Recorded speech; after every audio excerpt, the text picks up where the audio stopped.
Então, hoje é o último encontro, né, desse livro. Eu vou ler o primeiro capítulo, Diligência, e Shoei-san lê os 2 últimos, ok? Vamos lá.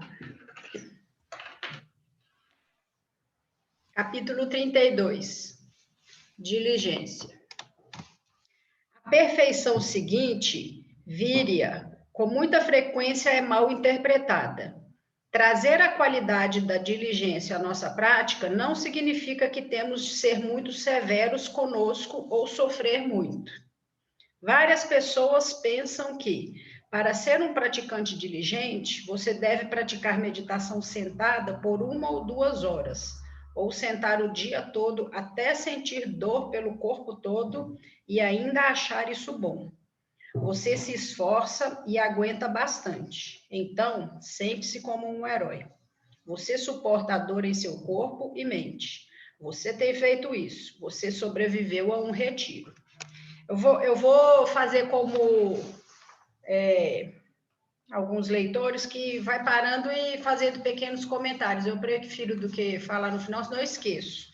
Eu fiz isso aqui por muito tempo. Dava uma de heroína nos retiros, até o dia que minha perna não aguentou mais, né? Eu falei, gente, que bobagem, né? Isso me quebrando aqui, ficando com o corpo todo voltando dos retiros com muito sofrimento, e nos retiros também com muito sofrimento, para manter a banca, né? E aí foi bom eu ter abandonado, né? Deixado cair essa coisa de ter que ficar lá. Ficar lá eu fico, mas eu não fico só no zafo, né? Sofrendo. Eu alterno, vou para o banquinho, ou vou para a cadeira, que seja, né? Tem gente que resiste bastante, eu vejo, eu falo, olha só, já fiz isso, né? E aí sai muito quebrado, com o corpo muito machucado dos retiros, e você fica prestando atenção só na dor no final, não presta atenção, pelo menos a minha experiência durante muito tempo foi essa. Era tanta dor que você esquecia do zazen. Mas tem uma experiência contrária também. Em Yokoji, muito trabalho, né? Então, eu vi como a coisa Olá, Matatinga, show, tudo bom? E eu entendi também essa questão do esforço, porque a gente precisa levar o nosso corpo ao extremo. Nos mosteiros, muito trabalho, um trabalho muito pesado de SAMU, e aí você vê que a mente realmente cede. Eu tive essa sensação, e assim, não tem como explicar, mas eu tive a sensação nítida quando eu estava em Yokoji, em várias vezes, de ter zazens, e às vezes era um zazen, né? Após um dia inteiro de trabalho muito forte, e aí você olha e fala, olha o que é, né? O que é quando a mente realmente cede por causa do cansaço do corpo. Nos retiros, a gente não tem oportunidade de ter tanto cansaço corporal, porque o SAMU é limitado, né? Por um determinado período de tempo. Então, é só uma massificação corporal mesmo, porque ninguém é preparado para ficar sentado aquele tanto de horas, né? Então, geralmente, realmente maçante. Mas a gente fica, né? E cada um do seu jeito vai alternando. Eu, hoje em dia, alterno bastante, senão eu não aguento nem fazer o retiro. Vamos lá. Essa não é a prática de vir, ou seja, ele falando desse esforço, dessa sensação de dor, né? Muito intensa. Essa não é a prática de víria. Você não tem que sofrer a fim de progredir na prática. A verdadeira diligência, a energia saudável e o real esforço em nossa prática nascem da nossa alegria. O essencial na prática não reside em criar mais sofrimento, mas sim trazer bem-estar, transformação e cura. Não estamos praticando apenas para obter um estado melhor no futuro, mas para entrar em contato com a paz e a alegria que estão disponíveis agora, em cada momento. Se praticar com a atitude correta, você se sentirá imediatamente livre do sofrimento. E isso aqui, com o tempo de prática, a gente vê também que não necessariamente é só no zazen formal sentado. A gente pode levanta, né, da almofada com aquela mente e caminha no mundo com essa mente de zazen, né? Isso eu acho que é uma prática diligente. Quando respira, senta, anda e observa com a mente atenta, você se torna concentrado. E através dessa concentração, é capaz de olhar profundamente e tocar todas as maravilhas da vida ao seu redor. O resultado é imediato. Enquanto inspira, você abraça sua dor e seu pesar, de forma a trazer alívio imediato. Se continuar a praticar desta maneira, você sentirá grande alívio, transformação e alegria. A mente atenta traz muitos tipos de resultados. Se o objeto da sua mente atenta for algo prazeroso, você aumenta a alegria. Se o objeto da mente atenta for doloroso, você traz alívio a ela. A mente atenta sempre traz a concentração consigo. E quando vive concentradamente, você se torna capaz de ver profundamente o coração da realidade. O ensinamento sobre diligência é dado claramente nos 4 esforços corretos. As 4 práticas que nos ajudam a evitar a criação de novas situações de sofrimento e a transformar o sofrimento que já temos. De acordo com a psicologia budista, a nossa consciência contém a consciência armazenadora em sua base e a consciência mental num nível superior. A gente estudou essas consciências, né, no primeiro livro do Clube do Livro, a Alaya Vijnana, e a 7ª consciência, que é Manas, né? A gente fez o estudo de todas essas consciências. Na consciência armazenadora, que é a Alaya Vijnana, há inúmeras sementes, tanto salutares como insalubres. Tais sementes são o resultado das nossas ações passadas, e elas podem tanto se manifestar como permanecer dormentes, conforme nós as cultivarmos ou não. A primeira das 4 práticas da diligência consiste, portanto, em não plantar novas sementes insalubres em nossa consciência. Se a semente de uma ação negativa do corpo, fala ou mente ainda não foi plantada em você, evite plantá-la. Por exemplo, se você não cultivar a semente de apreciar drogas, álcool ou outras coisas que perturbam a nossa saúde e estabilidade física e mental, então não se exponha a situações em que tais sementes possam ser plantadas na sua consciência. Este é o primeiro elemento da diligência, e temos de usar a nossa inteligência e compreensão para bem praticá-la. Eu não sei a experiência de vocês, assim, mas eu acredito que a tendência é que a gente vá realmente abandonando alguns locais, né? Alguns lugares, o contato com algumas coisas, porque aquilo deixa de ter interesse. E porque a gente começa a compreender, né? Que aquilo não tem sentido, não tem nada de útil ou de salutar que vai ajudar nesse processo da iluminação, porque a nossa prática não é para nada que não seja iluminação, né? A segunda prática da diligência diz respeito ao que fazer com as sementes insalubres que já temos. Isso envolve organizar a nossa vida cotidiana de tal modo a que essas sementes não tenham chance de se manifestar e crescer. Devemos praticar um modo de vida que não alimente as sementes da raiva, do desespero e do desejo dentro de nós a cada dia. Criar um ambiente saudável para nós mesmos e para os nossos filhos é uma grande tarefa. Devemos criar comunidades onde possamos estar em contato com as maravilhas da vida e rodeados por pessoas que pratiquem a mente atenta, vivendo de maneira que as sementes insalubres em nós e em nossos filhos não sejam aguadas a cada dia. E o Thich Nhat Hanh criou uma terra pura, né? O centro dele lá em... esqueci o lugar, Plum Village. Aquilo é um lugar que só propicia isso o tempo todo. Eu acho bonito o movimento dos tibetanos, e até o Lama está aqui.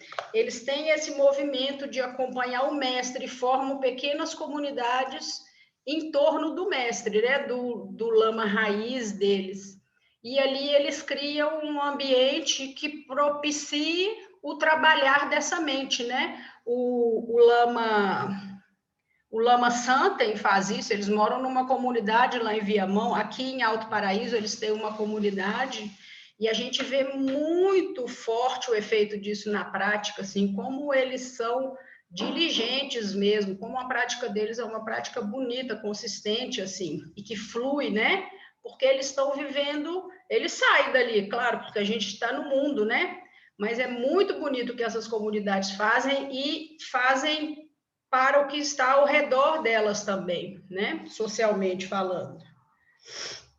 Por 20 anos, falei a respeito da necessidade de criarmos comunidades de resistência. Olha só.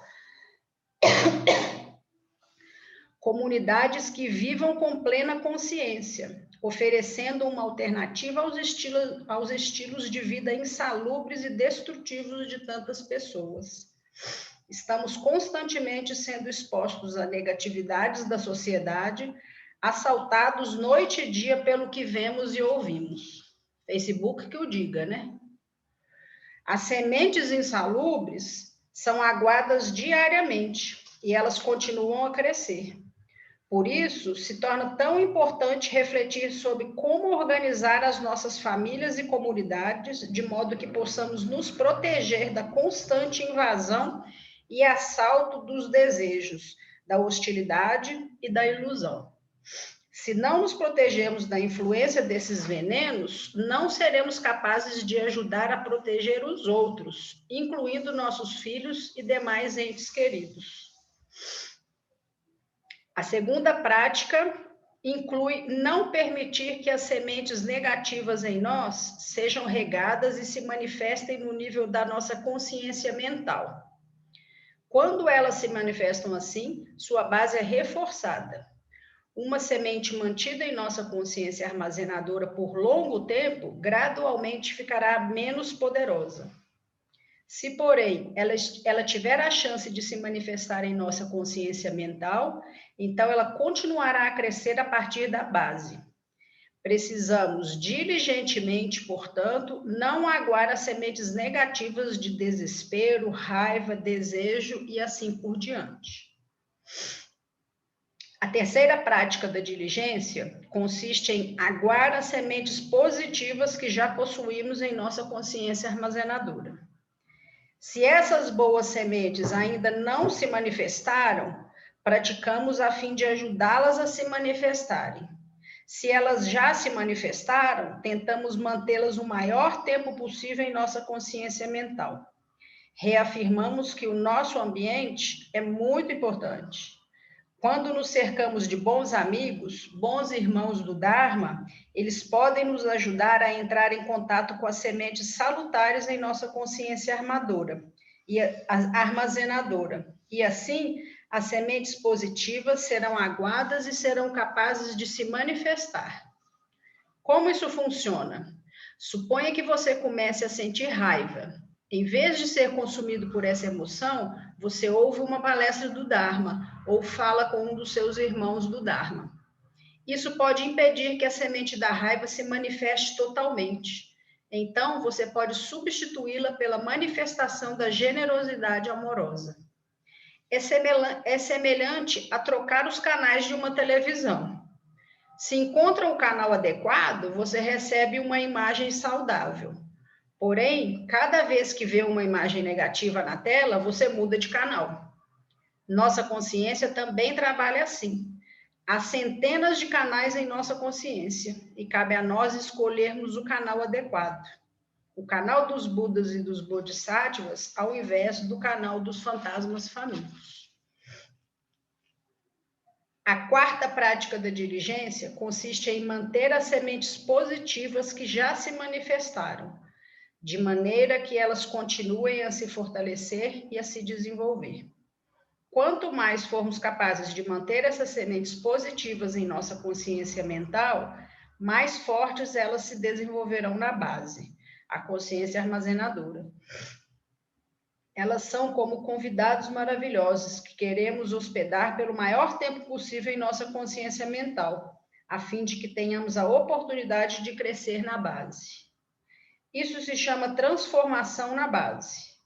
Enquanto as sementes benéficas continuarem a crescer, as sementes insalubres continuarão a enfraquecer.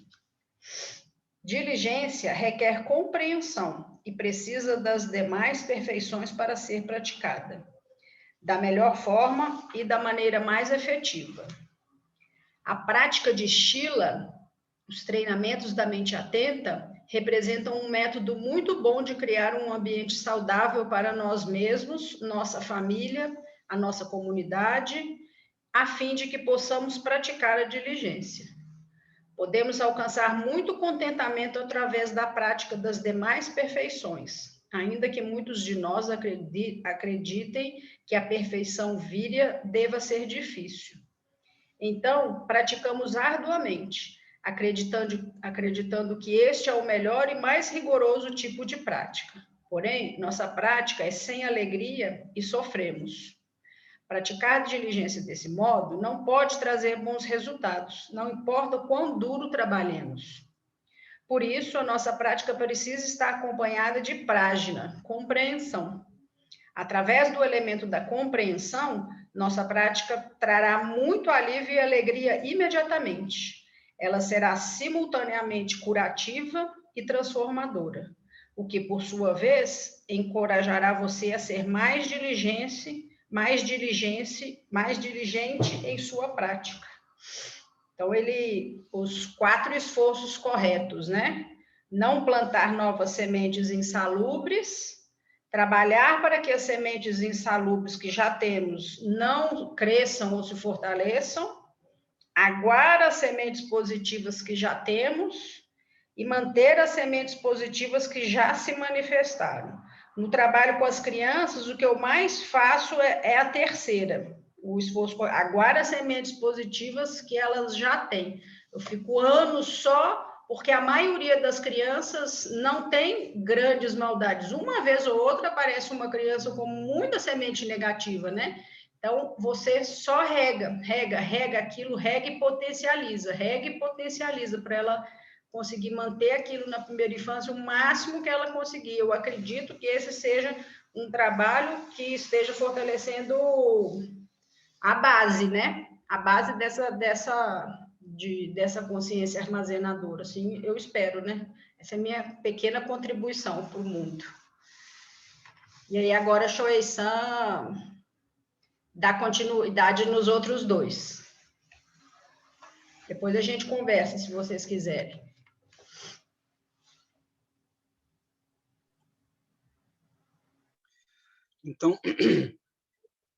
Então vamos lá. Capítulo 33.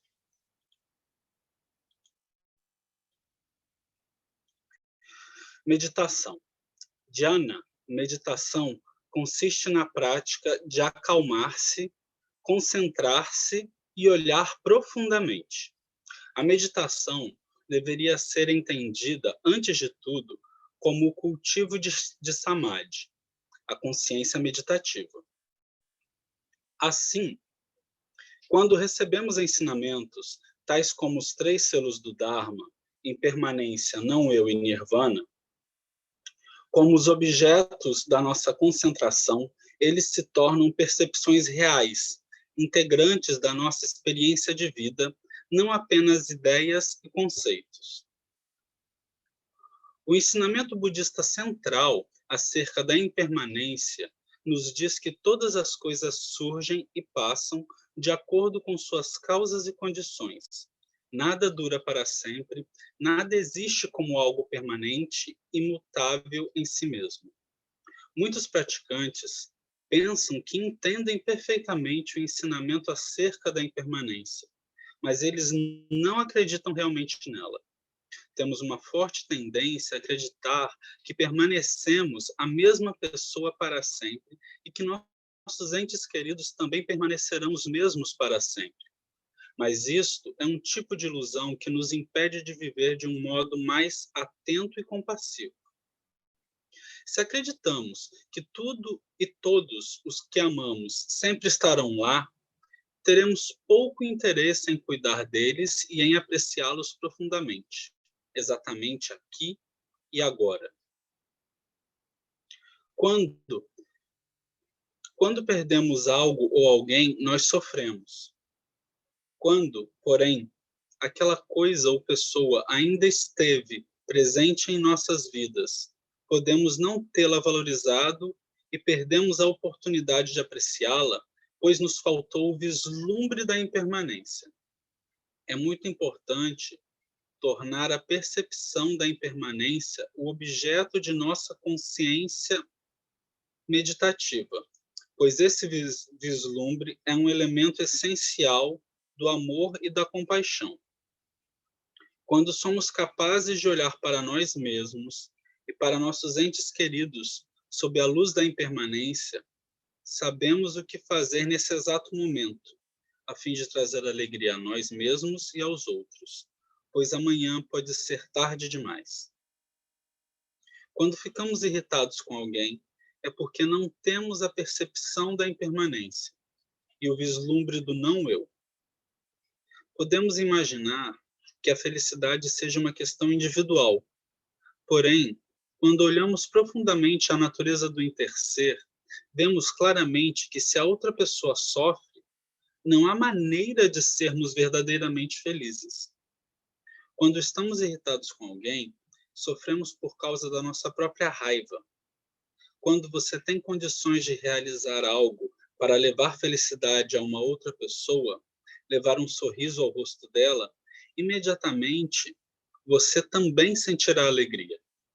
Nossa felicidade se faz da felicidade dos outros, e o nosso sofrimento é feito do sofrimento dos outros. Portanto, a compreensão da impermanência, do não-eu e do interser nos inspira a fazer tudo o que pudermos de modo a aliviar o sofrimento e levar alegria e felicidade para a nossa vida diária. O vislumbre da impermanência não pode ser apenas uma compreensão intelectual. Há uma grande diferença entre a ideia de impermanência e o vislumbre de impermanência. O ensinamento da impermanência é oferecido apenas para que possamos realizar a percepção da impermanência. Precisamos saber como usar esse ensinamento de um modo inteligente para obter o vislumbre. Precisamos tomar cuidado para não sermos capturados num dogma, numa compreensão conceitual da impermanência, do não-eu e do nirvana. Temos de ser capazes de transformar o que aprendemos em percepção real e manter tal vislumbre vivo em nossa vida cotidiana. E esse ponto é interessante, eu vou abrir um pequeno parêntese para comentar aqui, que essa é a grande diferença entre você saber se um determinado ensinamento é um ensinamento budista, é um ensinamento do Buda Dharma, do Dharma ensinado por Shakyamuni Buda, ou um outro tipo de Dharma, um outro tipo de ensinamento. Essa é a grande diferença que nós temos entre o que Shakyamuni Buda ensinou e o que as outras escolas filosóficas da antiga Índia tinham, né? Que é exatamente a questão da impermanência, do não-eu e do nirvana, que são os 3 selos do Dharma. Então, para você perceber se o ensinamento é de fato budista ou não, esse ensinamento ele tem que ter esses 3 selos, ele tem que ter essas 3 marcas, para você conseguir perceber a real natureza de todas as coisas. E aí, como o Thich Nhat Hanh coloca aqui de forma muito precisa, né? De fato, não adianta você entender somente de forma intelectual. Né? Você tem que, de alguma forma, tornar isso prático, tornar isso vivo, tornar esse ensinamento vivo em você, né? E aí ele vai continuar aqui. O vislumbre da impermanência pode iluminar cada momento da nossa vida. Quando risca um fósforo, produz-se uma chama. Por causa do fósforo, a chama pôde se manifestar. Mas assim que a chama se manifesta, ela começa a consumir o fósforo. A noção de impermanência é como o fósforo. A percepção da impermanência é como a chama. Uma vez que tenhamos tido a percepção, não necessitamos mais da noção. O vislumbre substitui nossa compreensão conceitual limitada. Não podemos nos libertar com uma mera noção. Podemos falar sobre ela tanto quanto quisermos, mas sem um vislumbre real, não haverá transformação em nossas vidas e no mundo. Se você souber como realizar a prática de olhar profundamente, a fim de transformar a noção de impermanência e não ser na chama do vislumbre real, esse vislumbre iluminará a sua vida cotidiana, momento a momento. Você saberá o que fazer e o que não fazer para trazer bem-estar e felicidade para você mesmo e para os outros. E é interessante porque quando nós falamos de Dhyana, né, e a escola Zen, ela é baseada em Dhyana, né, a base da nossa escola é essa, Zen significa isso, né, só uma questão de etimologia, né, quando esses filósofos indianos, eles meio que concatenam as ideias e estabelecem as bases para o que a gente entende hoje como a escola Zen, eles estabelecem isso por meio da prática de dhyana, da prática da perfeição de dhyana, né? Da perfeição da meditação. E essa palavra dhyana, quando ela é transposta para a China, os chineses, por uma questão fonética, não conseguem pronunciar dhyana. Então, eles vão adaptar o som, em vez de ser jhana, eles vão falar shan. E aí, quando esse conceito, essa palavra é transposta para o Japão, os japoneses, por sua vez, não conseguem falar chan, aí eles vão falar zen. Vai entender essas questões linguísticas, mas, enfim, a grande questão é que a base das escolas zen é dhyana, é a prática de sentar em meditação, é a meditação em si, né? E aí, o capítulo seguinte, que é o capítulo 34, ele vai explicar a questão de Prajnaparamita, a questão da sabedoria perfeita. Bem, seguindo, né? Porque é um combo, né? Aliás, Prajnaparamita, a paramita de Prajna, de sabedoria, ela vai intercalar todas as outras, né? Todas as outras 5, né? Elas, em verdade, elas não existem sozinhas, né? Mas, capítulo 34, sabedoria.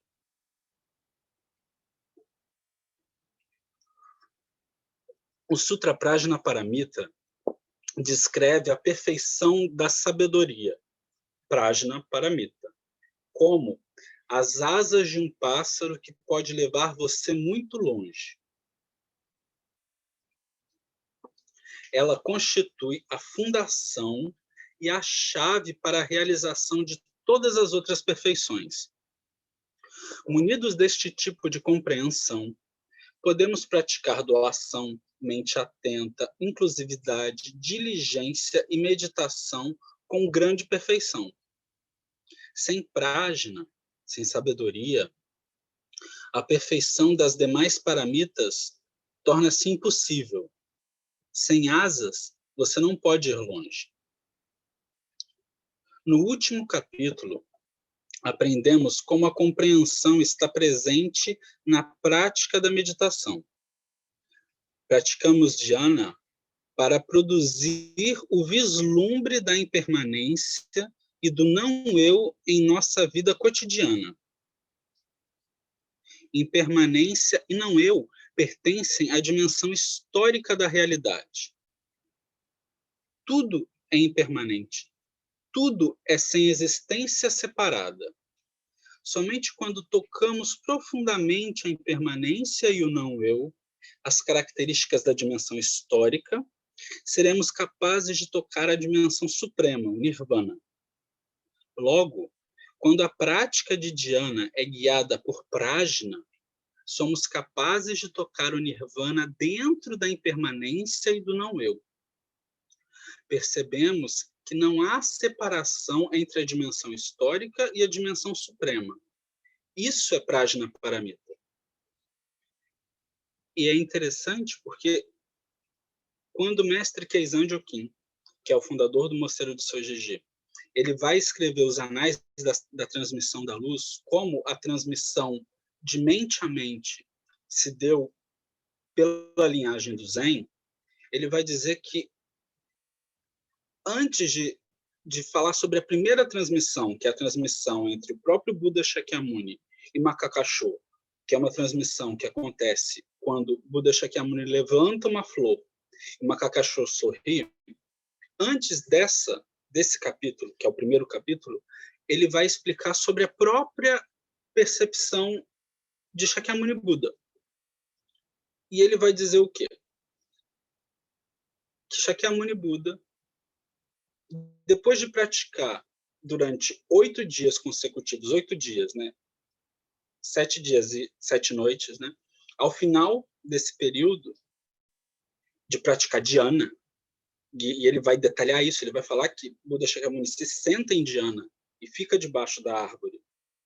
Ele, depois de praticar e se aprofundar em dhyana, ele tem essa percepção. Ele tem essa percepção da dimensão histórica e da dimensão suprema. Ele tem essa percepção e diz: eu e a grande terra e todos os seres simultaneamente nos tornamos o caminho. Atingimos esse nirvana, estamos em nirvana. E o que Mestre Keizan comenta é que a pergunta que Mestre Keizan faz é: quem atinge esse caminho? E se você parar para dizer que quem atinge esse caminho, quem realiza esse caminho é Shakyamuni, você errou. Mestre Keizan vai dizer que quem realiza esse caminho não é só Shakyamuni, não é só todos os seres, não é só a grande terra, mas quem realiza esse caminho é esse E que vai conectar eu, Shakyamuni, e todos os seres, e a grande terra, simultaneamente nos tornamos o caminho. Quando Shakyamuni engendra prajna através de dhyana, ele percebe que ele não é mais ele sozinho.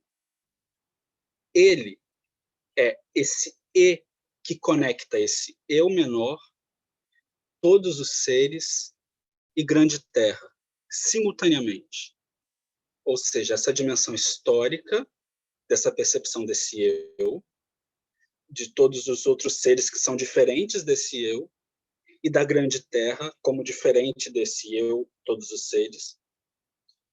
Quando ele percebe que isso tudo, na verdade, não é diferente, que isso tudo, na verdade, está intersendo, está interconectado, isso tudo simultaneamente nesse momento, não só ele, mas todos os seres, e a grande terra, simultaneamente, o tempo todo, se tornam o caminho, o tempo todo são iluminados pelo caminho.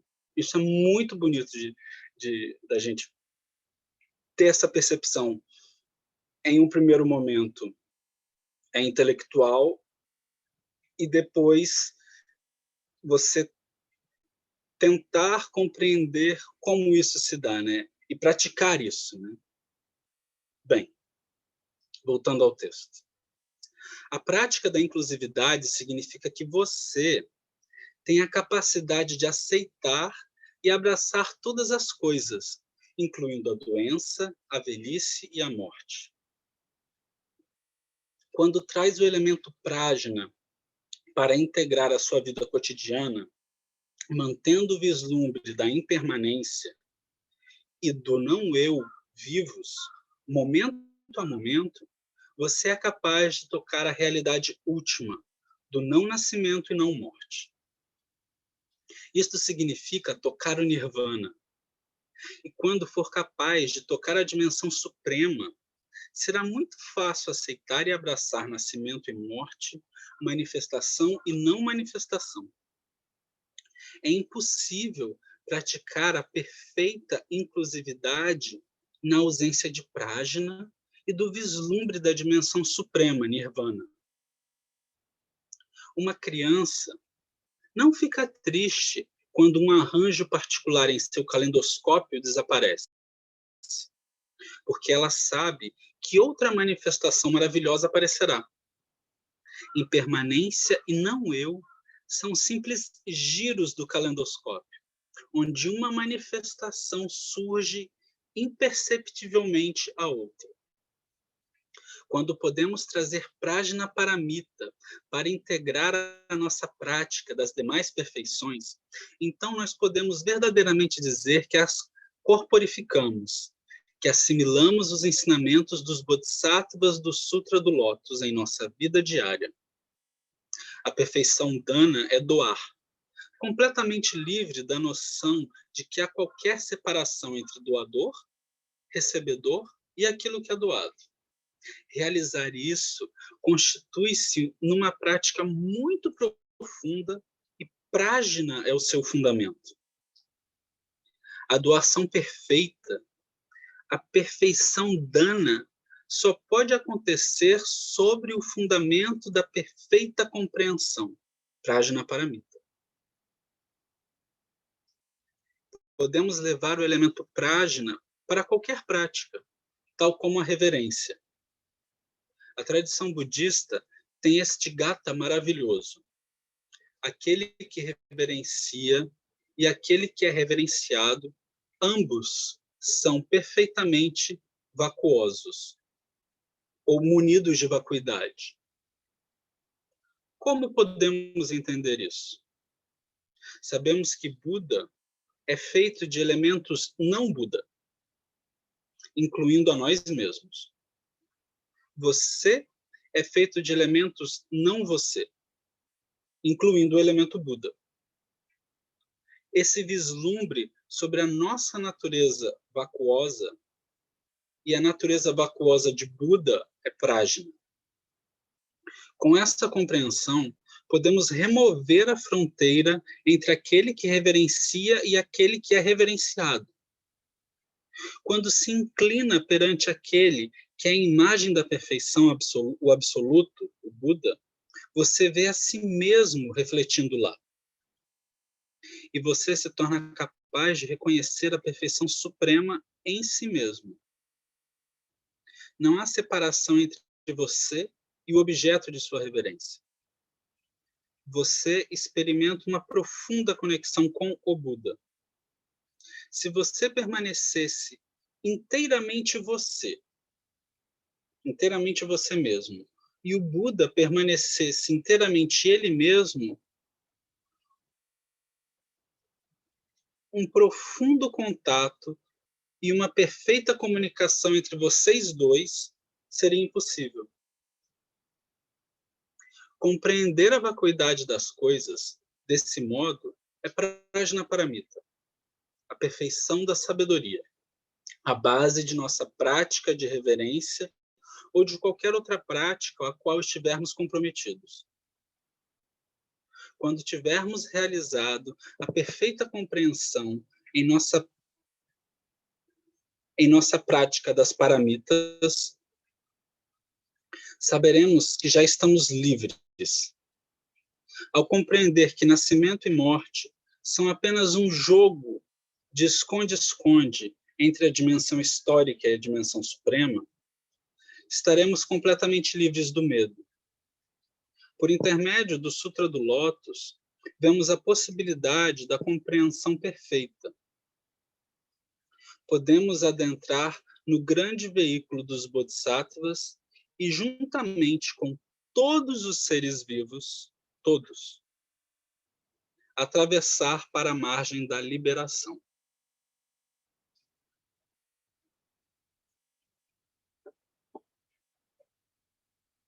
E agora eu vou ler a conclusão, e aí depois podemos abrir para perguntas e comentários. Conclusão. O Sutra do Lótus não é um trabalho erudito para especialistas, mas um guia prático para vivermos nossas vidas aqui e agora. O coração do ensinamento do Sutra do Lótus, o caminho do Bodhisattva do grande veículo, consiste em reconhecermos que todos somos Bodhisattvas. Poder usar o Sutra, assim como o vislumbre que ele nos oferece através das 6 perfeições em nossa vida cotidiana. Quando estudamos o Sutra, não o estudamos apenas para nós mesmos, mas para o benefício de todas as pessoas, de todos os seres, eu incluiria. Quando preparamos uma refeição, lavamos uma panela, varremos a sala do Dharma, ou vamos para o trabalho, não estamos fazendo essas coisas apenas para o nosso próprio benefício. Mesmo dar um único passo, com plena consciência, pode ajudar a criar a energia da mente atenta que irá beneficiar todos os seres da Terra. E eu abro um parêntese aqui, porque existe um mito ou algo que foi criado num inconsciente coletivo budista, por assim dizer, ocidental, de que você estar com a mente atenta é você pegar, por exemplo, a xícara e tomar o chá. E aí você vai tomar esse chá muito devagar e olhar cada instante, cada momento, cada coisinha. Claro que isso é importante. Ter consciência de estar tomando chá é muito importante. Só que você não precisa ficar brincando de câmera lenta o tempo todo. Você pode tomar o chá com consciência de forma rápida. E mesmo assim ter consciência. Ter consciência, muito mais do que você estar aberto ou de forma lenta, apreciando cada momento, é também você saber dar as respostas adequadas nos momentos adequados. É você saber o momento de ser rápido e saber o momento de ser devagar. É como a cerimônia do chá.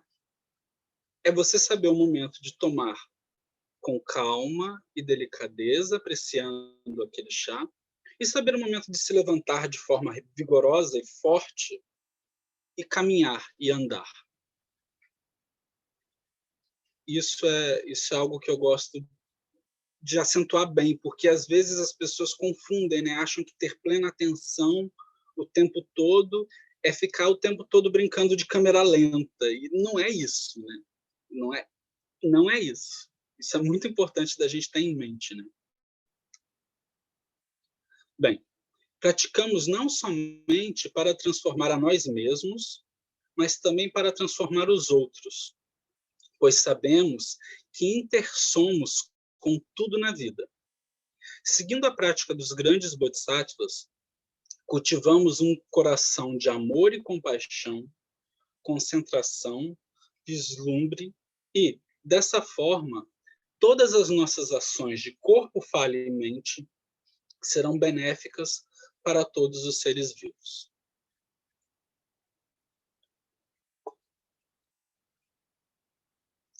E o livro encerra aqui. Muito obrigado a todos. Aberto a perguntas. E, bem, primeiro, caso queiram colocar alguma pergunta para aqui ou Rossan, por favor, fiquem à vontade, e aí depois eu vou seguindo.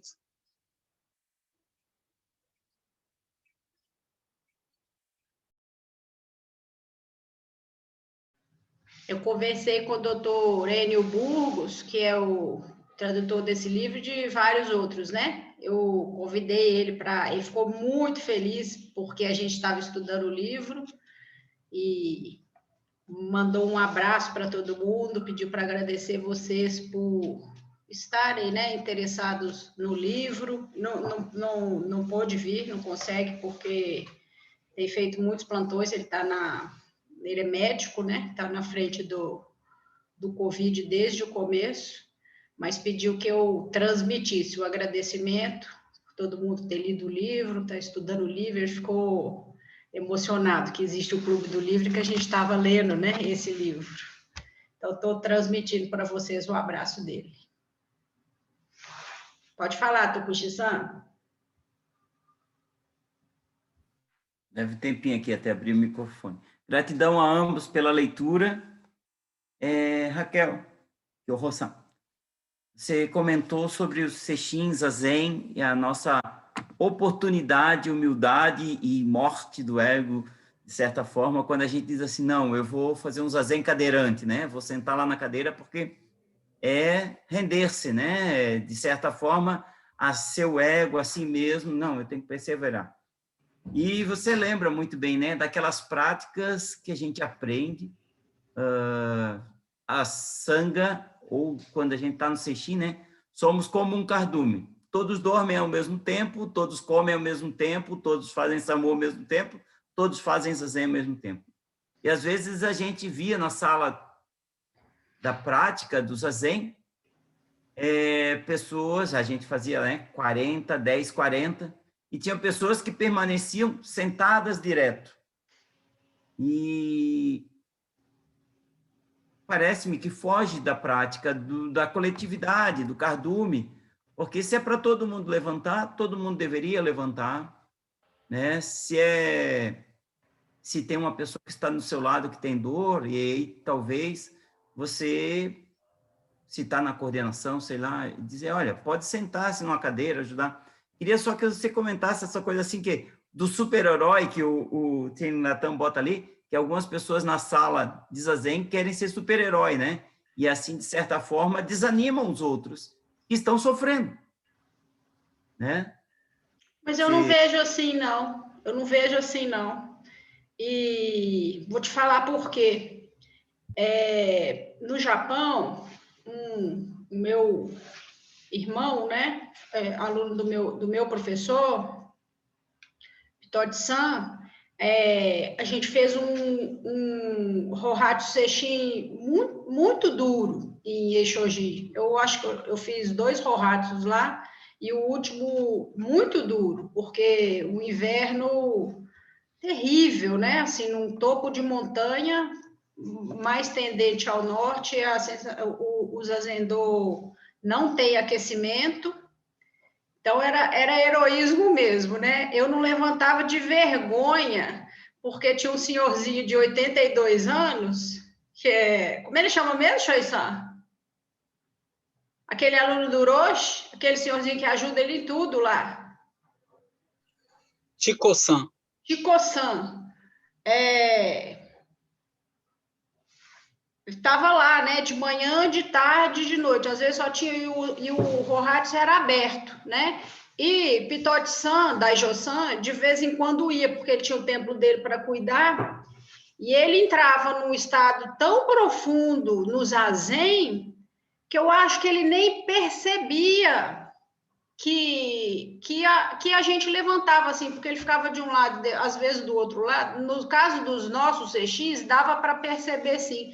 Mas eu não acho que, eu não sei, eu não tenho essa leitura. Se eu aguentasse ficar sentada, provavelmente eu faria 40, eu não levantaria nos 10 do Kinri. O Kinri, ele é para aliviar mesmo as pernas, né? Porque para circulação, tem toda a conceituação por trás do Kinri, mas ele é funcional, né? Para isso, para você aguentar fazer um pouco mais de 10, 40. A gente já fez retiros de 16 zazen, né? É uma loucura isso, eu acho, assim, para o corpo. Eu, particularmente, não é nem que é desnecessário. Eu, que o Rossan, não aguento, né? O meu corpo não aguenta. Eu tenho uma disfunção fisiológica, né? Eu não tenho a cabeça do fêmur, então eu não aguento, senão eu não ando, né? Eu saio de lá numa cadeira. Então, eu acho que, assim, tem que ser medido.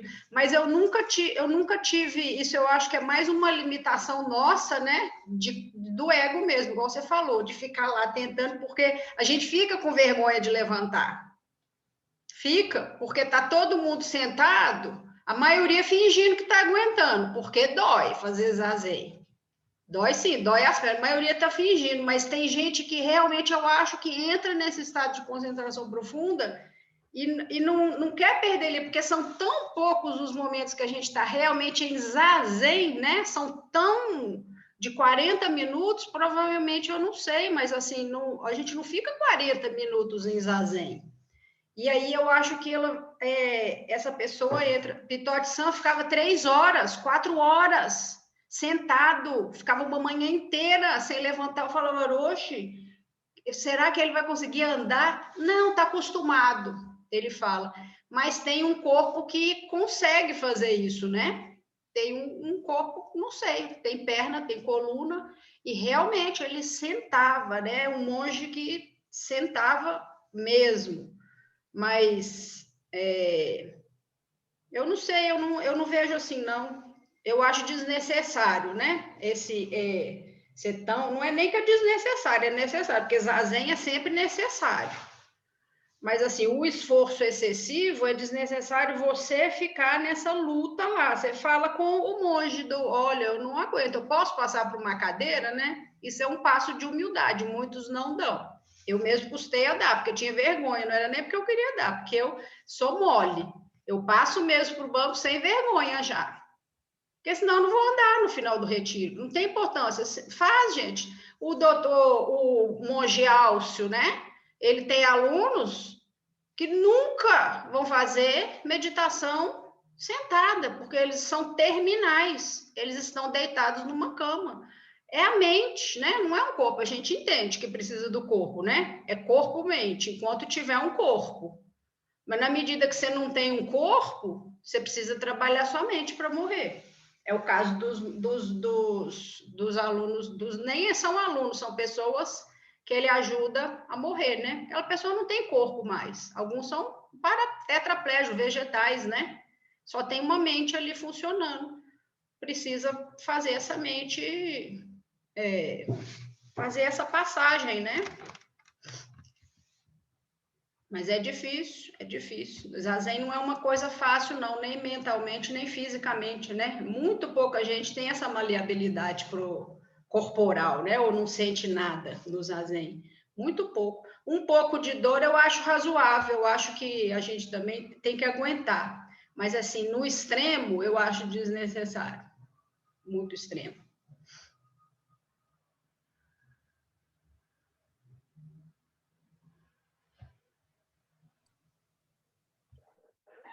Posso dar um comentário também? Seguindo mais ou menos na linha que o Rossan colocou, eu vou compartilhar uma coisa que Saika Orochi uma vez me falou sobre o Zazen.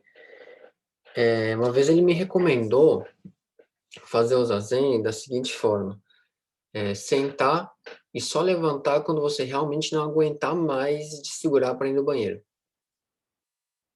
Né? E é muito interessante porque vai na mesma linha de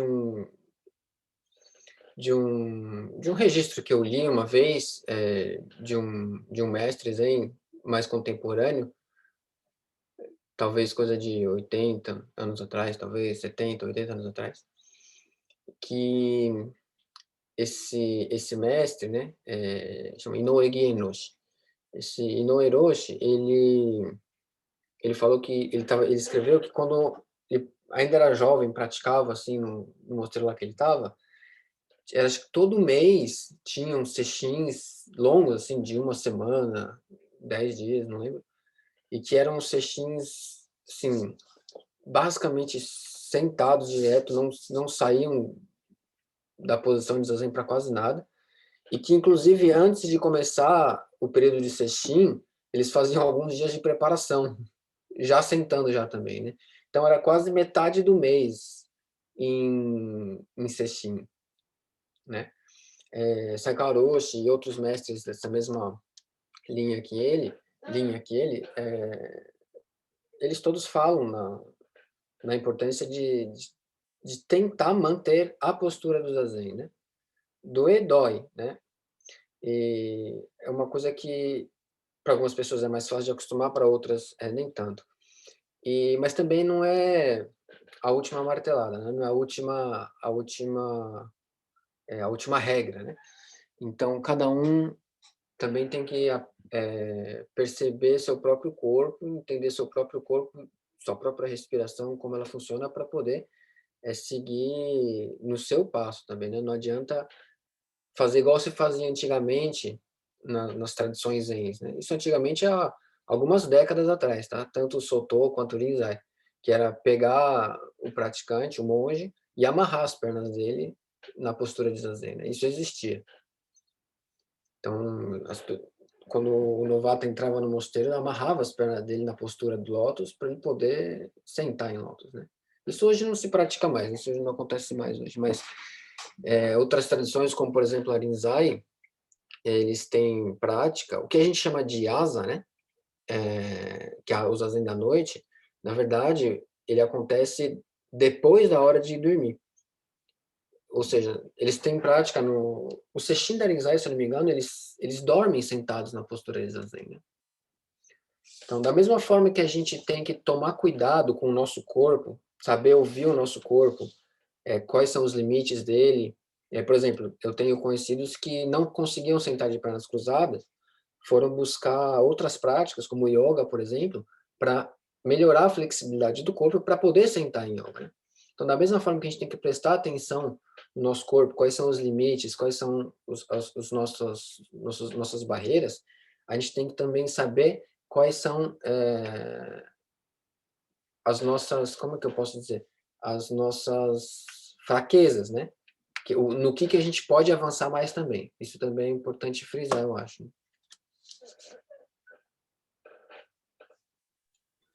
É interessante, porque, por exemplo, a questão do Pitotsi, né, que é o Daijo-san, né, que é irmão do Dharma de Kyoho-san, aluno de Yasuke Roshi, Pitotsi praticou yoga durante muitos anos, né? Pitotsi era um grande praticante de yoga, né? Então, assim, ele já sentava em lótus naturalmente durante muito tempo. Ele chega no Zen depois de anos, coisa de 20, 30 anos de prática de yoga, né? Então, ele tinha um corpo. Então, assim, só para contextualizar que, assim, você ficar sentado em lótus uma manhã inteira, você tem que ter um corpo que proporcione isso, né? Assim, claro que você não vai pegar o seu corpo que você usa no seu dia a dia sem preparo nenhum, sem alongamento nenhum, e vai colocar a prova nesse extremo, né? Então, por exemplo, aqui no mosteiro, uma coisa muito interessante é que existe um trabalho físico muito forte, muito árduo. Então, nos primeiros meses em que a gente tem uma dieta muito balanceada, assim, de baixa caloria e muitos exercícios, porque esses trabalhos de limpeza são trabalhos que fazem com que você tenha uma transpiração muito grande, você perde muito peso, né? Eu, por exemplo, quando eu entrei no mosteiro, em 6 meses eu perdi 30 quilos. Se quiser vir por um spa, estão convidados. Isso foi interessante porque ajudou o meu corpo, e eu era muito gordo, eu pesava 120 quilos antes de vir para a Sojiji, né? Então, eu cheguei, diminuí bastante.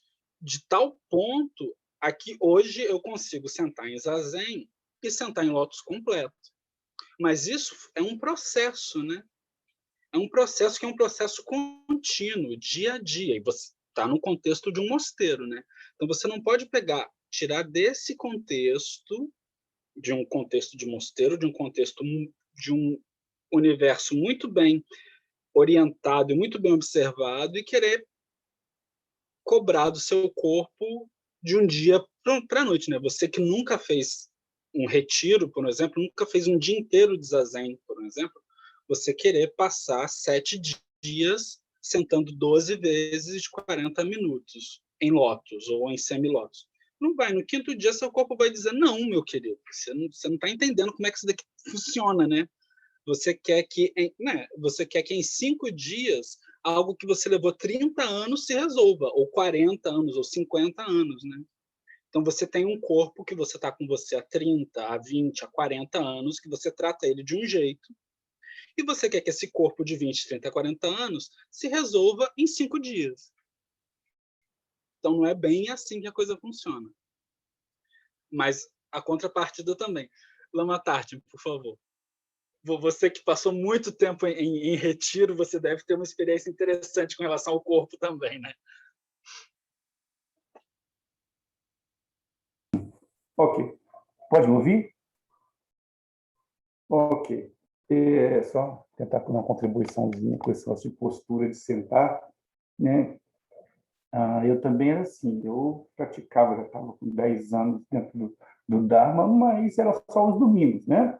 Ia para o centro de Dharma, e depois fui encarar o retiro de 3 anos e meio, quase 4 anos, que era um sistema também direto. E o que acontece? Eu não sentava. A gente chama de postura de lótus, nós chamamos de postura Vajra, que é aquela anterior cruzada.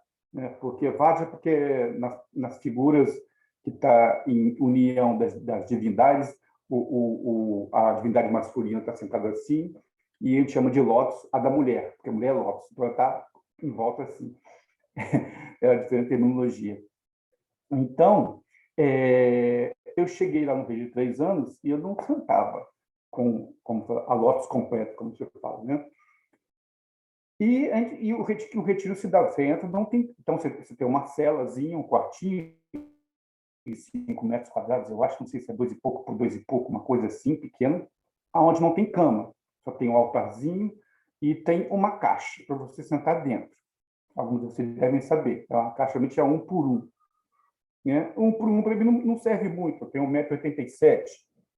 Então, para o sobrinho do Kempo Carter, do meu professor, que também é tibetano, ele era baixinho, assim, pequenininho, ele dormia quase dentro da caixa.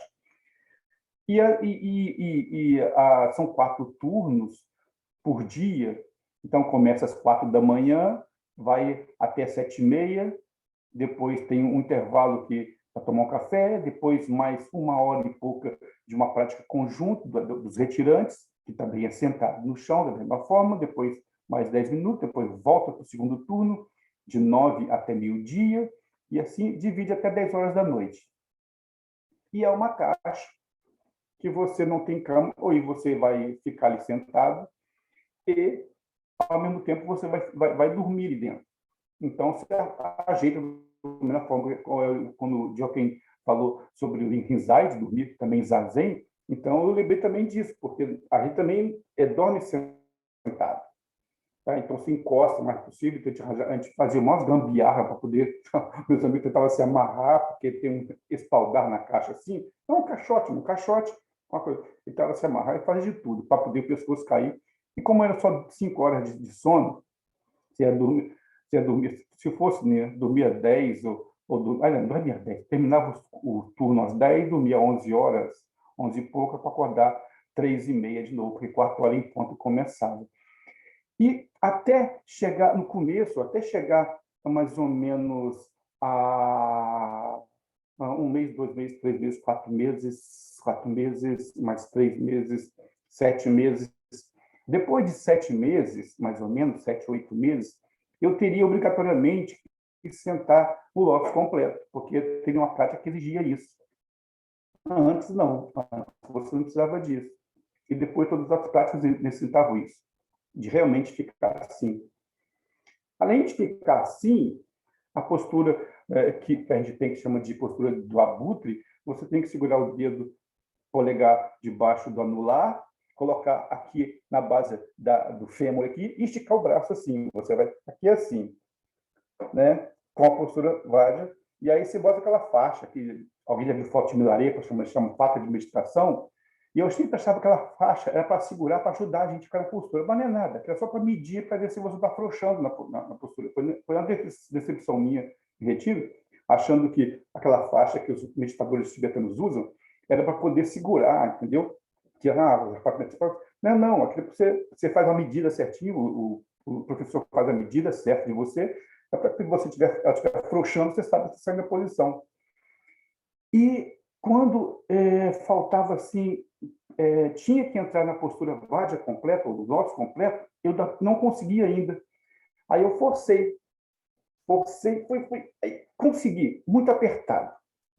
E aí começou as práticas de aí. Então, eu aí fazia tipo meia hora, 25 minutos, saía. Descansava um bocadinho dentro da caixa, até completar as 2h30, 3 horas por sessão que tinha. Só que nos primeiros dias, o que aconteceu? Inchou meu tornozelo, inchou meu joelho, por causa das mãos ficar voltadas para dentro assim, aqui, minhas mãos ficavam tremendo, não conseguia pegar copo direito, e eu já andava meio que nem um pinguim devido às dores, né? E depois acostumou, é claro, acaba acostumando.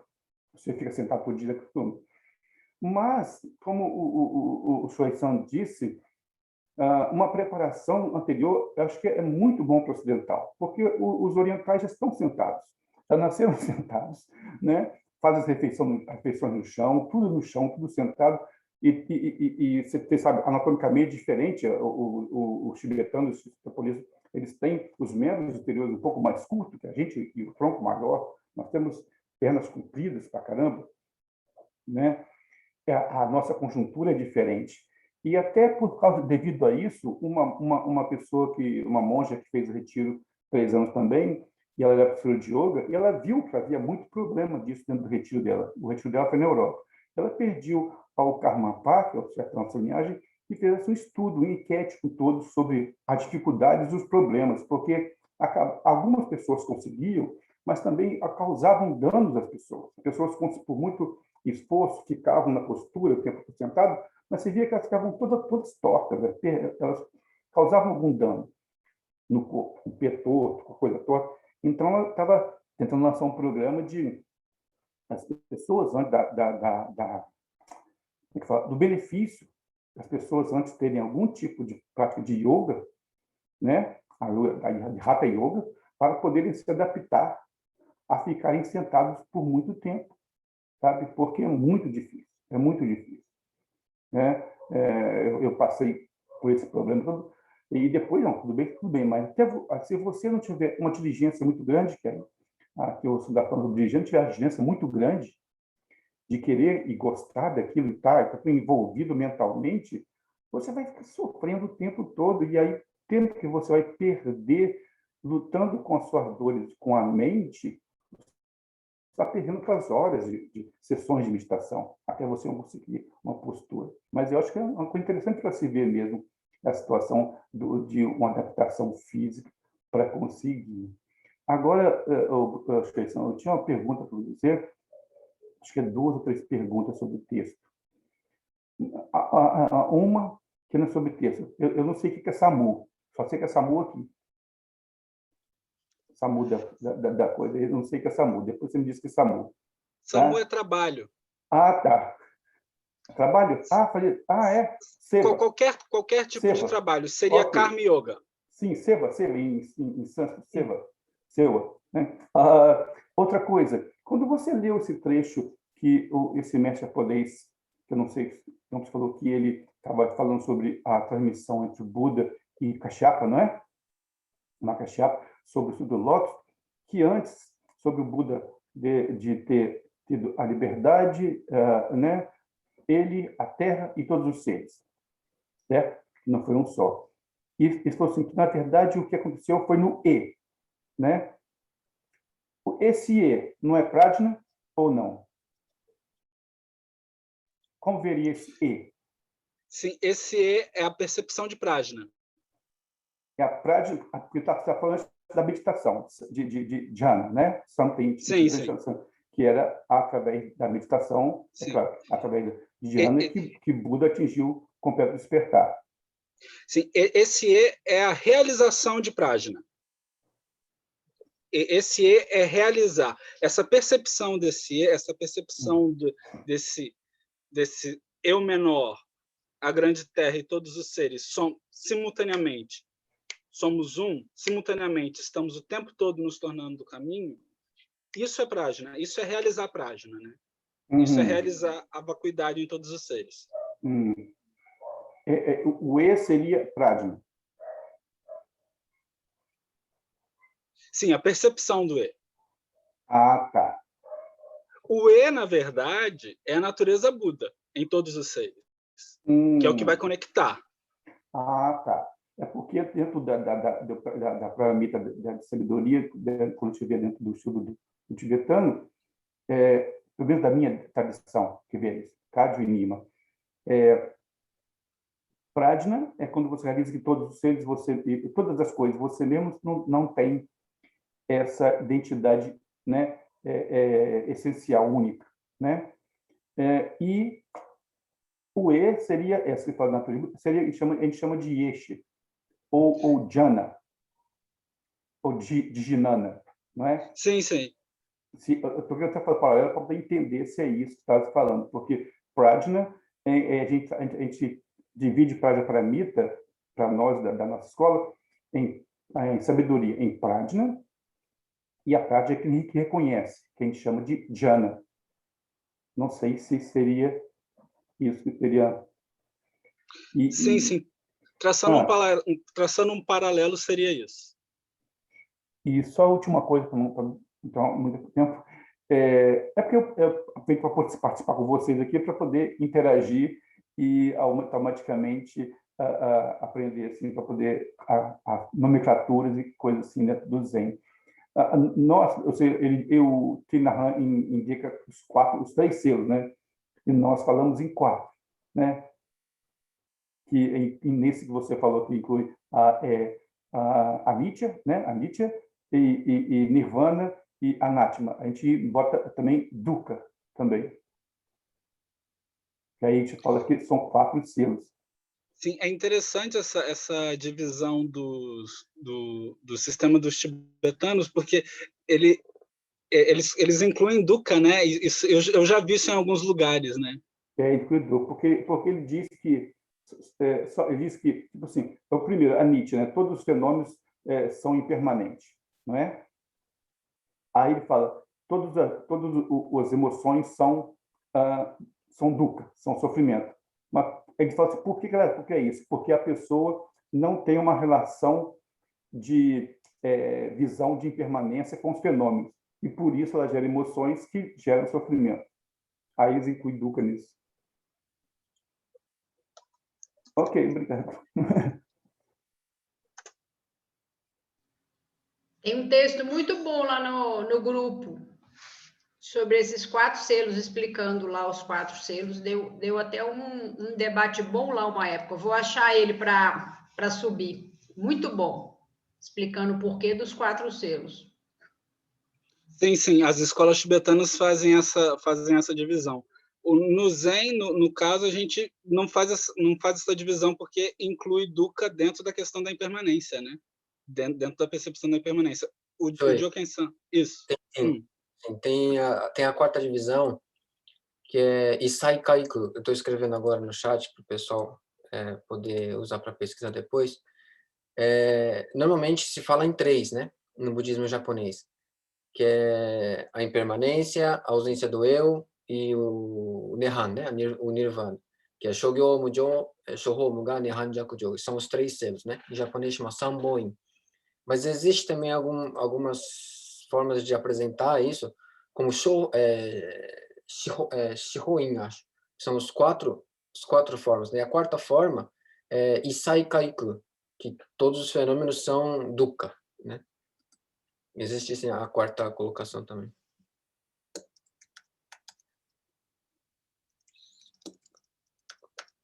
coloquei os nomes agora no chat na ordem para vocês verem.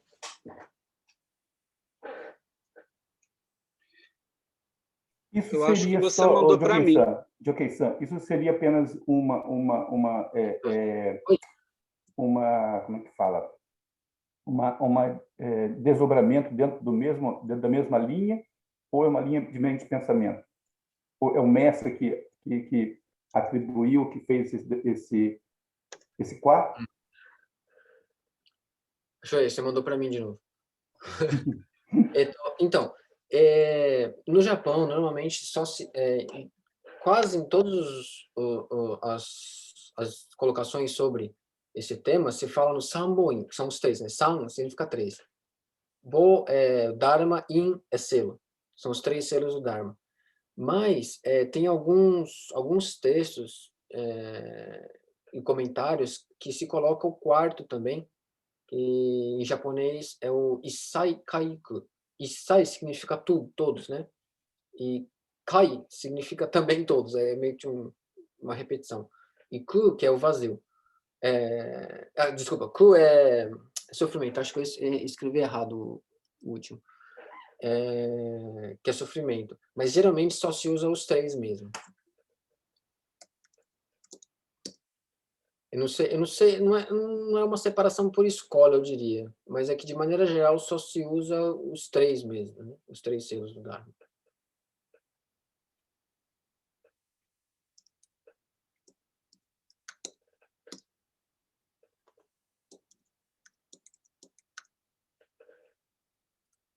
O último eu escrevi errado, vou repetir aqui.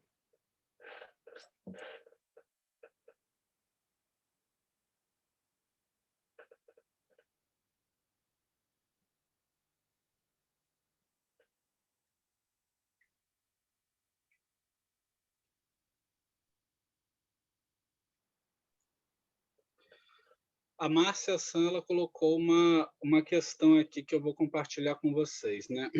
Ela colocou assim: Choi-san, cheguei atrasada, mas vou arriscar uma pergunta. A afirmação de que, entre aspas, ao compreender que nascimento e morte são apenas um jogo de esconde-esconde entre as dimensões histórica e suprema, estaremos completamente livres do medo, fecha aspas, né? Aí ela coloca: não contrastaria com o ensinamento budista que afirma a preciosidade da vida humana? Não poderia levar, no limite, à romantização da morte? Quem não gostaria de sair da dimensão histórica, que representa o sofrimento, e ir para a dimensão suprema? É uma pergunta muito forte e muito interessante. O que eu coloco é que, assim, quando Titinahan expõe e explica Prajna e explica a realização da percepção de todas as coisas, você vai perceber, inclusive, e aí ele coloca aqui, que nascimento e morte fazem parte desse jogo do samsara. E que tanto nascimento como morte, e não nascimento e não morte, porque, entenda, que é diferente você perceber que nascimento é o antônimo de morte. Para o budismo, não. O antônimo de nascimento é não nascimento. O antônimo de morte é não morte. São conceitos diferentes. E que não é que um seja melhor do que o outro. E o que ele coloca aqui é exatamente isso. A questão é que a dimensão histórica não é ruim em detrimento da dimensão suprema. Não, você entende que dimensão histórica e dimensão suprema são um. Dimensão histórica e dimensão suprema existem concomitantemente. Você realiza que são uma coisa só. Então, com essa realização, com a realização de Prajna, você percebe que o nascimento humano ele é precioso. Ele é precioso porque ele te proporciona perceber isso. E não é que te proporciona que uma dimensão suprema seja diferente dessa vida, que uma dimensão suprema seja a morte. Não, não é isso que ele coloca aqui no texto. Isso a gente tem que deixar muito claro. Não sei se eu consegui me fazer claro para você, Márcia Santos. Esse aí acho que eu vou demorar um pouco a entender essas explicações assim mais profundas, mas eu não deixo de ficar instigada e tentar entender. Gratidão, obrigada. Gachou, sensei, obrigada. Joken-san. Oi. Posso fazer uma pergunta para o Joken-san? O Joken-san ia falar agora. Pode falar. Joken, Oi. faz um favor para mim. Eu queria ouvir um comentário seu. Os 4 selos, 3 ou 4 selos, tudo bem. Emei Juku Kanongyo tem uma frase que ele inverte os 4 selos. Jo, Rakuga, Jo. Sabe a parte que eu estou dizendo do Emei Juku Kanongyo? Peraí.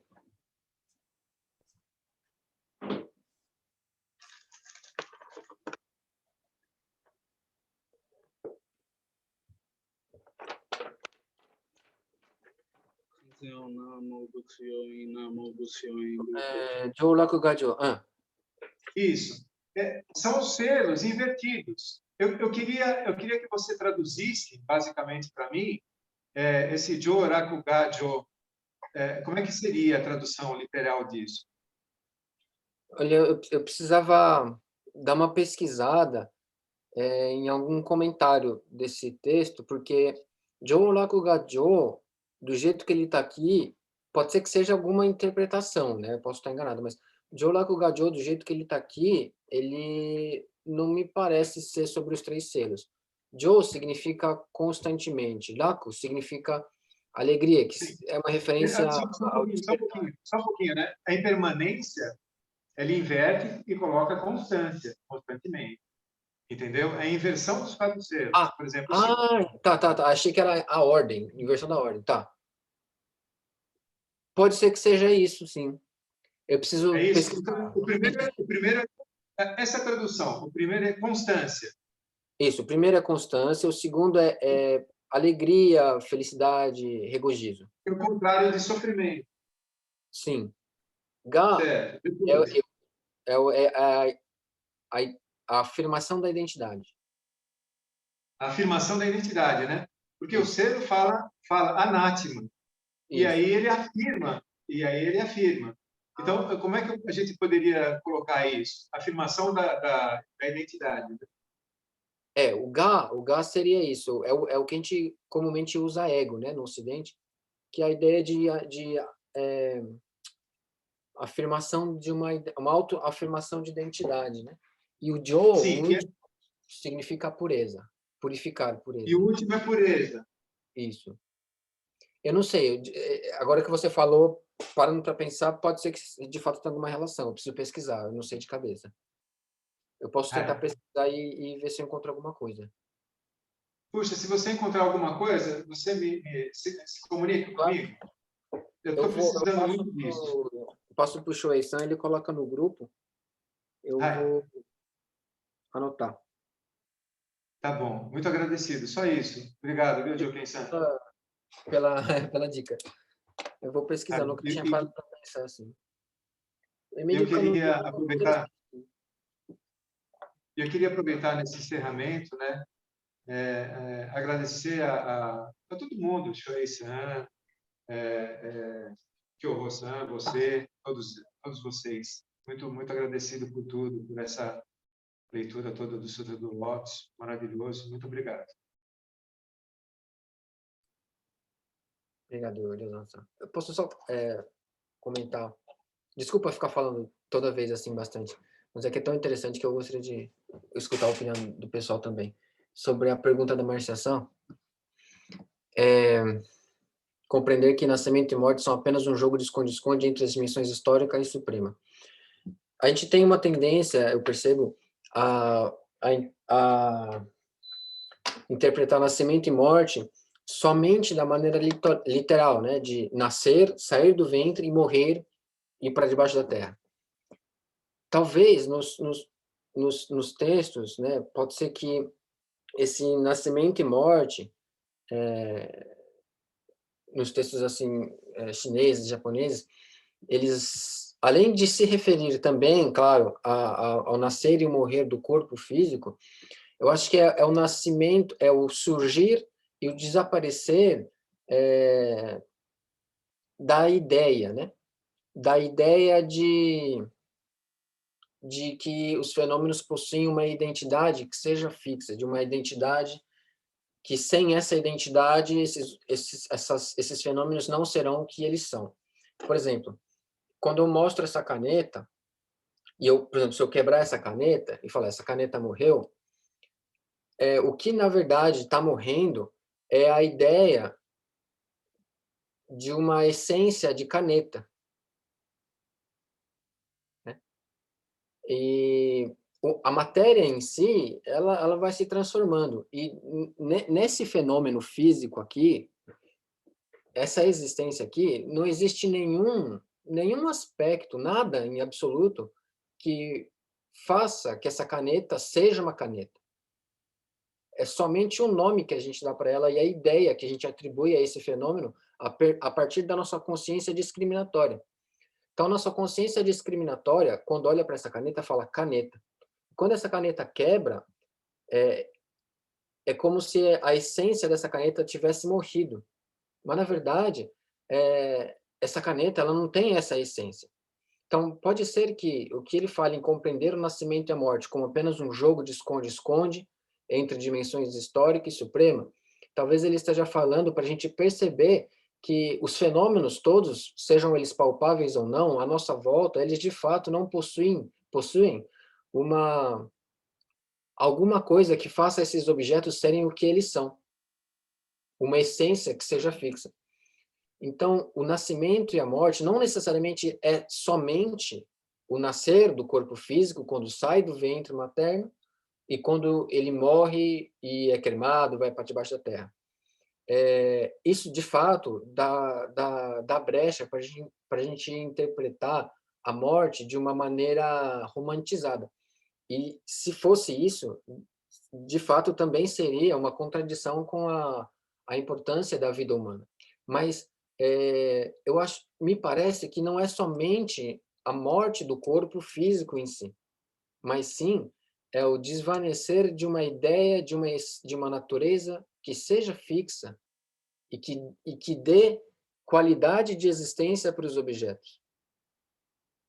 Eu não sei se fica um pouco confuso assim, mas quando a gente olha essa caneta e fala caneta, quando a gente assume que isso aqui é uma caneta, a gente atribui uma qualidade para a existência desse fenômeno, que essa caneta só é caneta porque existe uma essência de que faz essa caneta ser essa caneta.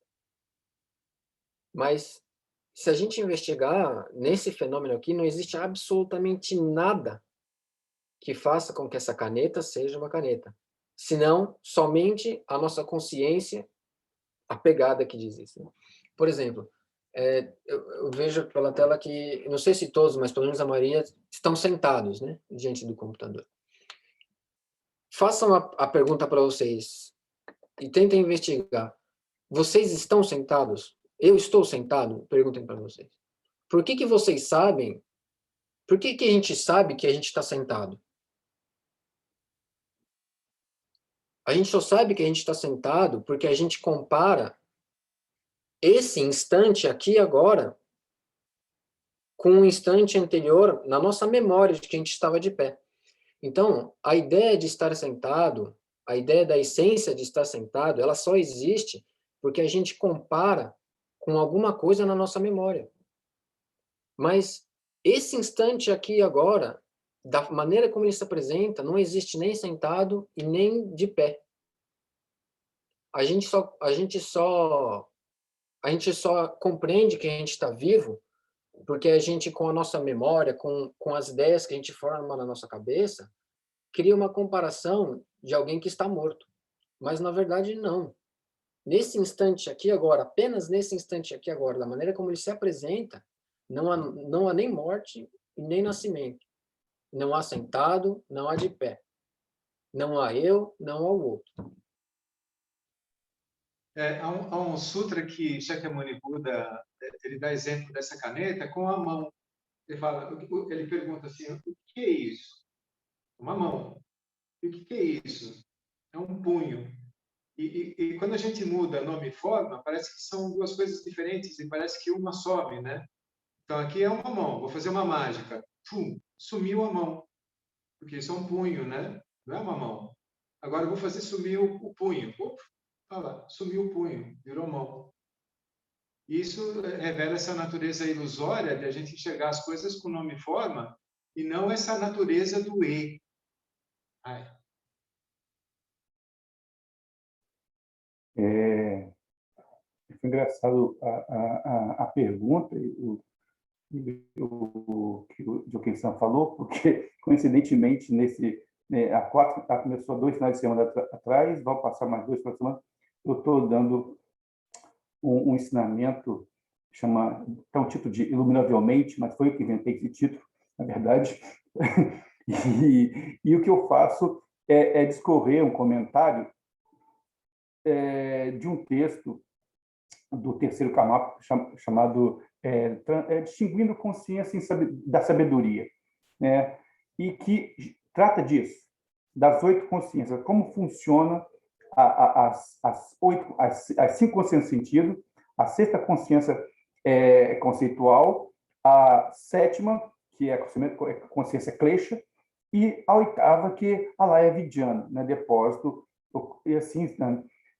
E o que o Jokei-san falou aí sobre essa ideia de não morte, não só ligada com o nascimento até a morte, eu vou um pouquinho mais fundo, de acordo com o texto, de colocar de que um instante de consciência surge e logo ele se desaparece para dar nascimento a outro instante de consciência. E só o instante de consciência anterior foi necessário para poder dar o seguinte, e assim por diante. Então, você tem um momento em cada hora que surge um instante de consciência, ele se desvanece para dar nascimento a outro instante de consciência. Sabe? E esse instante de consciência é uma coisa ínfima, né? Em que, tipo assim, você tem a percepção do escândalo da percepção, não sei como vocês chamam isso, mas de perceber, vamos botar melhor, acontece uma experiência, surge a experiência.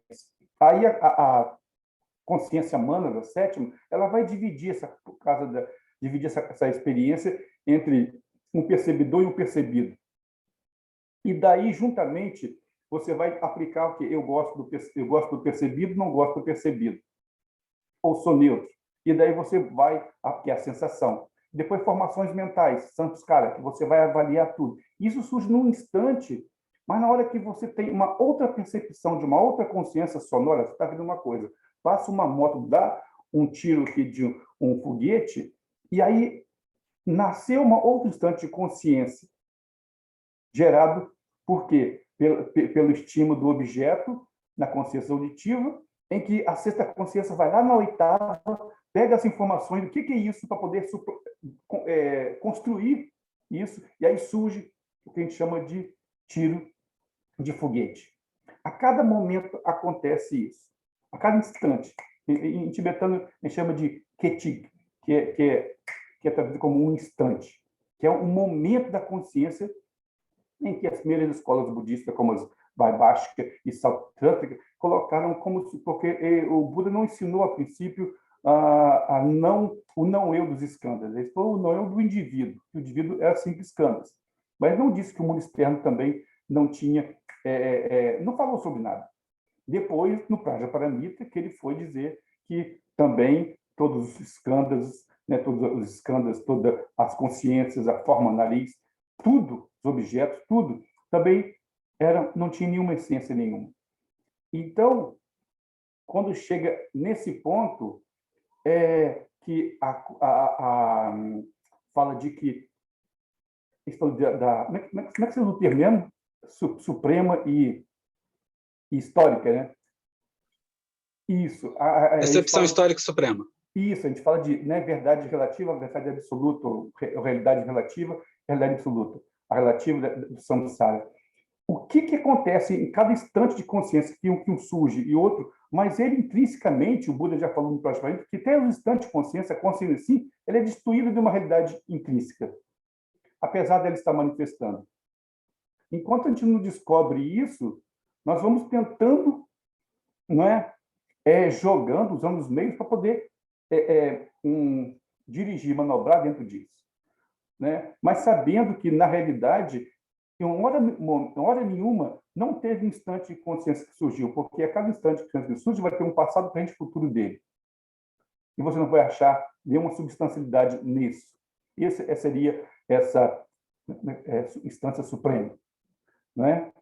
Mas, enquanto não realizado isso através de Prajna, nós ficamos equivocados dentro dessa realidade histórica. E dentro da realidade histórica, nós temos que cultivar a nossa existência humana, a preciosa existência humana, para conseguir atingir essa instância suprema. Porque sem essa manifestação relativa, esses meios relativos, supostamente equivocados, ou a visão nossa obscurecida, ou errônea, né? Eu chamo de equivocada. A gente usa a ilusão para poder o quê? Desfazer a própria ilusão. Porque a gente não sabe o que é a instância, ou não, a gente não tem a realização, a percepção, a gente tem um contínuo, que aí, com a continuidade desses instantes de consciência que parece que não tem um gap entre eles. A gente não consegue acessar isso para poder ver a dissolução disso. E enquanto isso acontece, a gente vai mantendo o melhor uso possível dessa realidade relativa para poder transformá-la ou reconhecer que essa própria realidade relativa ou essa própria instância histórica, a realidade intrínseca dela é a suprema, né? E foi interessante que o Monte José mostrou do Buda, da coisa da mão. A gente usa muito nisso no budismo tibetano, né? Mas a gente usa no sentido de que a gente fala da mão, mas quando a gente fala mão, a mão é única ou ela é múltipla? Se ela é única, ela é feita só dela mesma. Não pode ter outra coisa. Mas quando você olha, ela tem polegar, indicador, todos esses dedos, tudo isso. Então, ela não é única. Ela é formada de outro. E nem ela é múltipla, porque ela é formada de várias mãos. Então, a mão mesmo é só um conceito que nós temos. Assim como alto e baixo, gordo e magro, né? 120, 50 quilos do Manchoei, depois ele magrelo, depois gordo de novo, não é?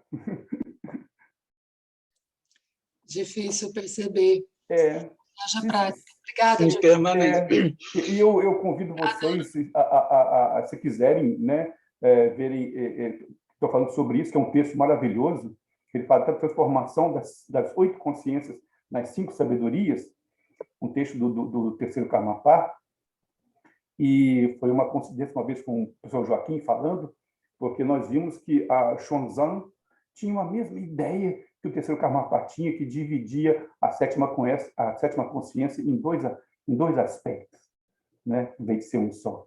Uma que é o aspecto do eu, Klesha, e depois um aspecto imediato, que faz essa ligação. Mas, se você estiver interessado, depois vocês podem olhar lá, o professor pode passar para vocês, tá? Que é o que estava citando, acho que foi muito bom trazer isso à tona. É um dos meus assuntos preferidos dentro da visão do budismo. Obrigado, Lama Tarti. O que eu acho que é importante também frisar é que eu entendo a sua dúvida, Márcia San, no ponto em que talvez você esteja confundindo vida, morte com vida igual dimensão histórica, morte igual dimensão suprema. Não é isso que está colocado. O que está colocado é que vida, morte, ambas são dimensão histórica, porque são percepção de fenômenos. É como o mestre Dogen vai parafrasear o Nagarjuna quando ele dá o exemplo da lenha e da cinza. Então, primeiro você tem a lenha e o conceito, o fenômeno lenha. Aí essa lenha pega fogo. E aí você tem cinza. E aí você vai dizer que essa cinza surgiu da lenha? Para eles, não. A lenha vai ser lenha e a cinza vai ser cinza. Em uma percepção relativa, são fenômenos individuais. A vida vai ser vida e a morte vai ser morte. A lenha vai ser lenha enquanto percepção de lenha e a cinza vai ser cinza, enquanto percepção de cinza, individuais. E são percepções históricas. A vida vai ser vida e a morte vai ser morte, enquanto fenômenos históricos. Ele não está dizendo que a vida, como um fenômeno histórico, vai se transformar em morte, que é um fenômeno supremo. Não, não é isso. Ambas são percepções históricas. São percepções dessa realidade relativa. Por conta disso, são percepções errôneas, equivocadas, porque todos os fenômenos são impermanentes, são constituídos de não-eu, e a questão dos 3 selos que a gente foi colocando ao longo dessa fala, né? Talvez esse seja o seu ponto de equívoco. Talvez essa associação de dimensão histórica com vida e dimensão suprema com morte. Não. Morte e vida ambas são dimensões históricas, porque são ambos fenômenos. Então, quando você realiza a percepção da dimensão histórica e realiza a percepção da dimensão suprema e realiza isso ao mesmo tempo, isso é prajnaparamita. É perceber que tanto vida-morte quanto não vida, não morte são essa realidade agora, são esse instante aqui agora. Não é algo separado. Não é algo que vai conduzir a algo melhor. Por isso a vida humana é muito preciosa, porque a gente consegue perceber isso de fato, com essa vida, que é única nesse instante. E só se consegue fazer isso através de Zen. Certo? Só se realiza isso com Zen, com Dhyana, com Santa Meditação. Sim. Né? Sim, sim.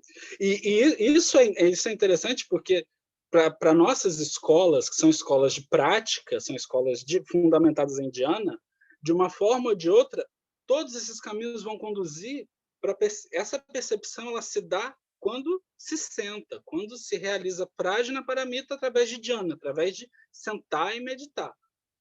E isso é um selo assim estampado da escola Zen e algumas outras escolas de prática. Outras escolas vão ter outros meios. Por exemplo, eu não posso falar de outras escolas porque não me compete, mas tem o caminho dos preceitos, tem o caminho de outros tipos de diligência que vão conduzir também. Só que o caminho do Zen a percepção disso é aqui agora, quando você senta e realiza e leva essa mente realizada para todos os instantes.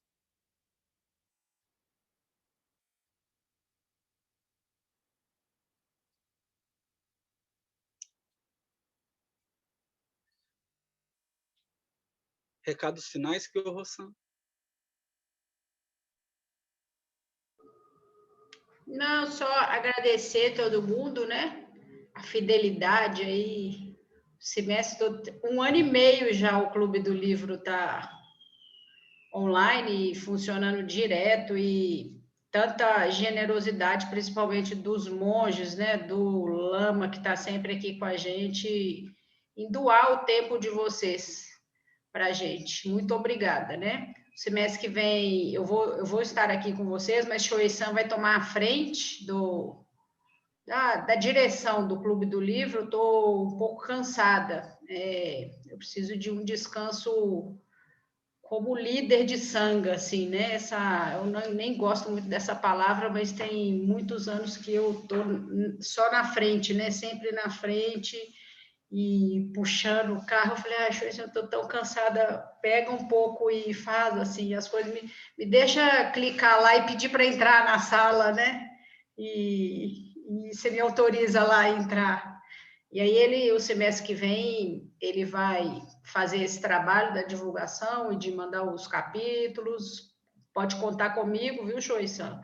Quando não puder e estiver ocupado, né, em Sojiji, qualquer coisa que aconteça, é claro que eu vou estar aqui. Mas só agradecer mesmo todo mundo. Muito obrigada por todos estarem aqui, acompanhando a gente aí. Seguimos juntos, né? caminho é de todo mundo. Obrigada, viu, Lama? Eu fico feliz quando o senhor vem. Muito obrigada. Muito obrigado a todos pela presença, por esse tempo.